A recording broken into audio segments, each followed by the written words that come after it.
Dok, kamusta naman po yung mama ko? Sir, patay na po yung mama nyo. Ginawa naman po namin lahat ng makakaya namin para mabuhay siya. Pero sir, hindi po talaga kaya. Patay na po siya, sir. Mama, gumising ka na dyan. Hindi ko talaga kaya na wala ka, mama. Gumising ka na, please. Hindi namin kaya na wala ka. Mahal na mahal kita, mama. Mama.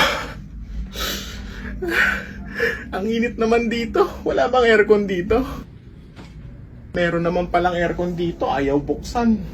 Sir, saan kayo pupunta? Kailangan po kayo ng nanay nyo sa tabi niya. Nagtitiis kayo sa init, meron naman palang aircon dito. Hoy bata, kapatayin mo nga yung aircon, di ka talaga marunong magtipid no? Puro na lang gastos yung iniisip mo. Hindi tayo nagtatain ng pera. Nye!